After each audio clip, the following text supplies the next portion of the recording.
Elaboração de livro em áudio por Cristiane Batista para propósito de instrução. Se inscreva, deixe seu gostei, obrigada.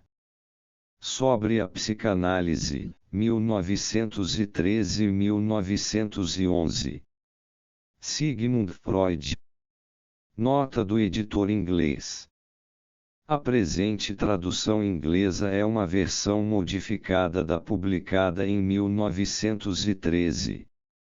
No começo de março de 1911, Freud recebeu um convite do Dr. Andrew Davidson, secretário da seção de Medicina Psicológica e Neurologia, para enviar um artigo a ser lido perante o Congresso Médico Australasiano, que se deveria reunir em Sydney em setembro daquele ano.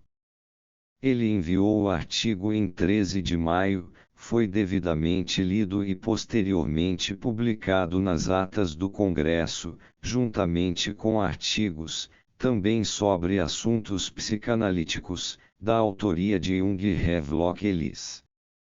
Nenhum texto alemão pôde ser achado, mas parece improvável, a partir de evidências internas, que a versão publicada possa ter sido escrita pelo próprio Freud em inglês. É mais provável que tenha sido traduzida de um original, alemão, possivelmente na Austrália. Não parece haver razão específica, portanto, para ater-se ao texto publicado, e, por conseguinte, efetuamos nele algumas ligeiras modificações terminológicas e estilísticas. Sobre a psicanálise. Em resposta à amistosa solicitação do secretário de sua seção de Neurologia e Psiquiatria, aventuro-me a chamar a atenção deste congresso para o tema da psicanálise, que está sendo extensamente estudada, na época atual, na Europa e nos Estados Unidos. A psicanálise constitui uma combinação notável, pois abrange não apenas um método de pesquisas das neuroses, mas também um método de tratamento baseado na etiologia assim descoberta. Posso começar dizendo que a psicanálise não é fruto da especulação, mas sim o resultado da experiência, e, por essa razão, como todo novo produto da ciência, acha-se incompleta. É viável a todos convencerem-se por suas próprias investigações da correção das teses nelas corporificadas e auxiliar no desenvolvimento ulterior do estudo.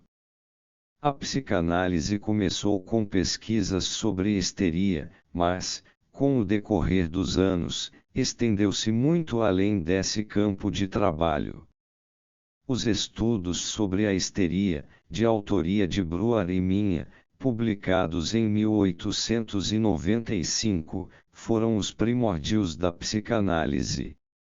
Eles seguiram o rastro do trabalho de Charcot sobre histeria traumática, as investigações dos fenômenos da hipnose efetuadas por Liebelt e Barnheim e os estudos de Janet sobre os processos mentais inconscientes.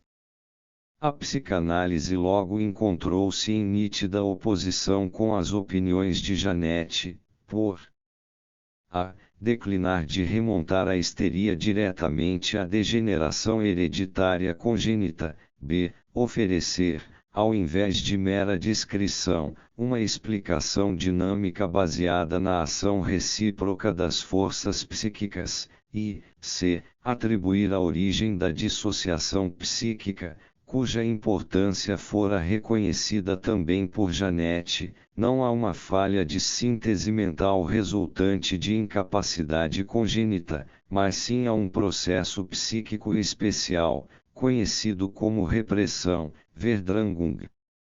Foi conclusivamente provado que os sintomas histéricos são resíduos, reminiscências, de experiências profundamente comovedoras, afastadas da consciência cotidiana, e que sua forma é determinada, de maneira que exclui a ação deliberada, por pormenores dos efeitos traumáticos das experiências. Segundo este ponto de vista, as perspectivas terapêuticas residem na possibilidade de livrar-se desta repressão, de modo a permitir que parte do material psíquico inconsciente se torne consciente e privá-la assim de seu poder patogênico. Esta visão é dinâmica, na medida em que encara os processos psíquicos como deslocamentos de energia psíquica que podem ser medidos pelo valor de seu efeito sobre os elementos afetivos. Isto é muito significativo na histeria, onde o processo de conversão cria os sintomas pela transformação de uma quantidade de impulsos mentais em inervações somáticas. Os primeiros exames e tentativas psicanalíticas de tratamento foram feitos com o auxílio do hipnotismo. Posteriormente, este foi abandonado e o trabalho foi efetuado pelo método da associação livre, com o paciente em seu estado normal. Esta modificação teve a vantagem de permitir que o processo fosse aplicado a um número muito maior de casos de histeria, assim como a outras neuroses e também a pessoas sadias. Tornou-se necessário, porém, o desenvolvimento de uma técnica especial de interpretação, a fim de tirar conclusões das ideias expressadas pela pessoa em investigação. Estas interpretações estabeleceram com completa certeza o fato de que as dissociações psíquicas são inteiramente sustentadas por resistências internas. Parece, portanto, justificada a conclusão de que as dissociações se originaram devido a conflito interno, que conduziu à repressão do impulso subjacente. Para superar este conflito e desta maneira curar a neurose, é necessária a mão orientadora de um médico treinado em psicanálise. Ademais, demonstrou-se ser geralmente verdadeiro que, em todas as neuroses, os sintomas patológicos são realmente os produtos finais desses conflitos, que conduzirão à repressão e à divisão, splitting, da mente.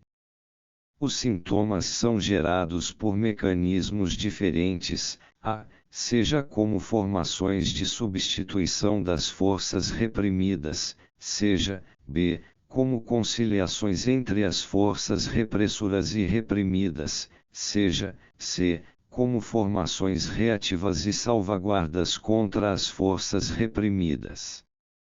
As pesquisas estenderam-se ulteriormente às condições que determinam se os conflitos psíquicos conduzirão ou não à repressão, isto é, à dissociação dinamicamente provocada, visto não ser necessário dizer que um conflito psíquico, per si, pode ter também um desfecho normal.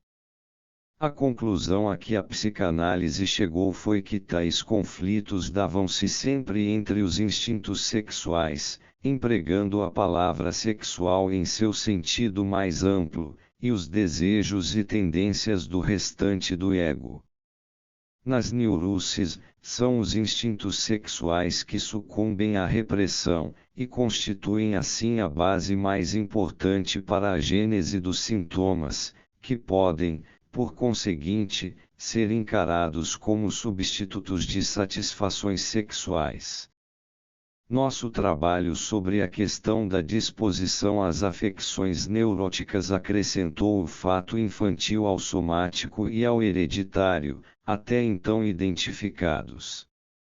A psicanálise foi obrigada a remontar a vida mental dos pacientes até sua primeira infância, e chegou-se à conclusão de que inibições de desenvolvimento mental, infantilismos, apresentam uma disposição à neurose. Especificamente, aprendemos, de nossas investigações da vida sexual, que existe realmente algo chamado sexualidade infantil, que o instinto sexual é constituído de muitos componentes e atravessa um complicado curso de desenvolvimento, cujo desfecho final, após muitas restrições e transformações, é a sexualidade normal dos adultos. As enigmáticas perversões do instinto sexual que ocorrem em adultos parecem ser inibições de desenvolvimento, fixações ou crescimentos assimétricos. Assim, as neuroses são o negativo das perversões. O desenvolvimento cultural imposto à humanidade é o fator que torna inevitáveis as restrições e repressões do instinto sexual, sendo exigidos sacrifícios maiores ou menores, de acordo com a constituição individual. O desenvolvimento quase nunca é conseguido de modo suave e podem ocorrer distúrbios, quer por causa da constituição individual ou de incidentes sexuais prematuros, que deixem atrás de si uma disposição a futuras neuroses. Tais disposições podem permanecer inofensivas se a vida do adulto progride de modo satisfatório e tranquilo, mas podem tornar-se patogênicas se as condições da vida madura proíbem a satisfação da libido ou exigem gravemente sua supressão. Pesquisas sobre a atividade sexual de crianças conduzirão a outra concepção do instinto sexual, baseada não em seus intuitos, mas em suas fontes. O instinto sexual possui em alto grau a capacidade de ser desviado dos objetivos sexuais diretos e ser dirigido no sentido de metas mais elevadas, que não são mais sexuais, sublimação. O instinto fica assim capacitado a efetuar contribuições muito importantes às realizações sociais e artísticas da humanidade. O reconhecimento da presença simultânea dos três fatores de infantilismo, sexualidade e repressão constitui a principal característica da teoria psicanalítica e assinala sua distinção de outras visões da vida mental patológica. Ao mesmo tempo, a psicanálise demonstrou que não existe diferença fundamental, mas apenas de grau, entre a vida mental das pessoas normais, dos neuróticos e dos psicóticos. Uma pessoa normal tem de passar pelas mesmas repressões e lutar com as mesmas estruturas substitutas. A única diferença é que ela lida com estes acontecimentos com menos dificuldade e mais sucesso. O método psicanalítico de investigação pode, por conseguinte, ser aplicado igualmente à explanação dos fenômenos psíquicos normais e tornou possível descobrir o estreito relacionamento existente entre produtos psíquicos patológicos e estruturas normais, tais como os sonhos, os pequenos erros da vida cotidiana, e fenômenos tão valiosos como xistes, mitos e obras da imaginação. A explicação foi conduzida mais longe no caso dos sonhos e resultou aqui na seguinte fórmula geral: o sonho é uma realização, disfarçada de um desejo reprimido. A interpretação de sonhos tem por objetivo a remoção do disfarce a que os pensamentos do que sonha foram submetidos. Constitui, além disso, auxílio altamente valioso à técnica psicanalítica, porque é o método mais conveniente de obter uma compreensão interna, insight, da vida psíquica inconsciente. A miúde há uma tendência nos círculos médicos e, especialmente, nos círculos psiquiátricos, para contradizer as teorias da psicanálise sem nenhum estudo real ou aplicação prática delas. Isto se deve não apenas à notável novidade destas teorias e ao contraste que apresentam com as opiniões até aqui sustentadas pelos psiquiatras, mas também ao fato de as premissas e a técnica da psicanálise acharem-se relacionadas muito mais de perto com o campo da psicologia que com o da medicina. Não se pode discutir, contudo, que os ensinamentos puramente médicos e não psicológicos até o presente muito pouco fizeram por uma compreensão da vida mental. O progresso da psicanálise é ainda retardado pelo termo que o observador médio sente de ver-se a si mesmo em seu próprio espelho. Os homens de ciência tendem a enfrentar resistências emocionais com argumentos e, assim, satisfazem-se a si mesmos para sua própria satisfação.